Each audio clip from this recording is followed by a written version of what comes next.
So I finally decided that I wanted to talk about something a little more controversial.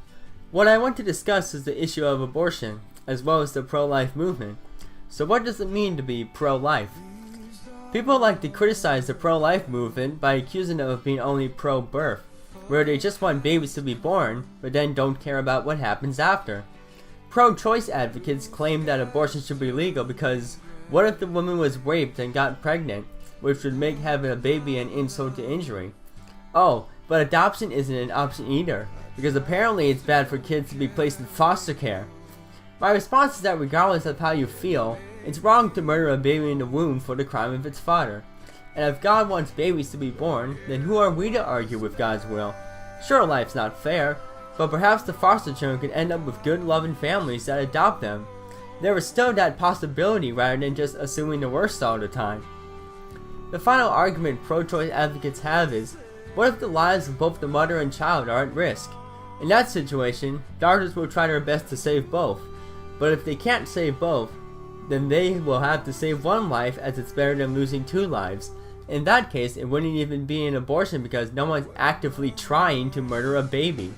So if abortion were to be outlawed, that doesn't mean circumstances like this wouldn't be handled in a reasonable way. But this kind of circumstance is so rare, it shouldn't be a good reason for abortion to be legal in all circumstances. Lots of abortions are performed after careless teenagers and young adults end up getting pregnant by accident.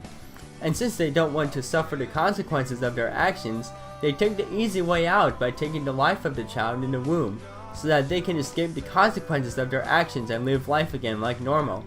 Anyway, before I go off on a tangent, pro-life doesn't just mean pro-birth. It means you value life, including but not limited to unborn children. I don't see just a clump of tissue.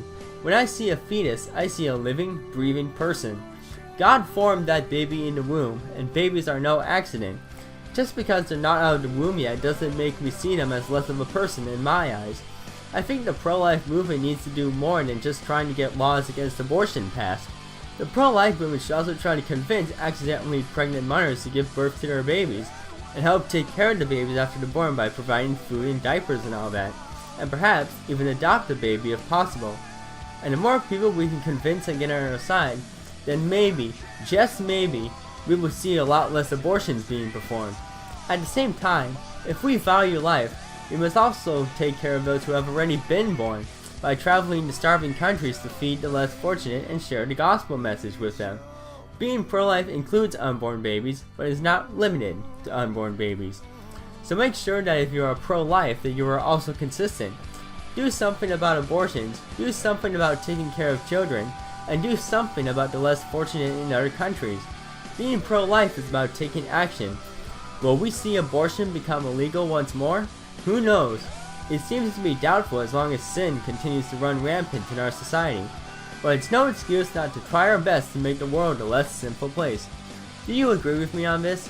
What do you think should be done to prevent abortions? Leave your opinions in the comments below. And if you want to read the blog version of this review, please click the link to my blog in the description. Have a blessed day.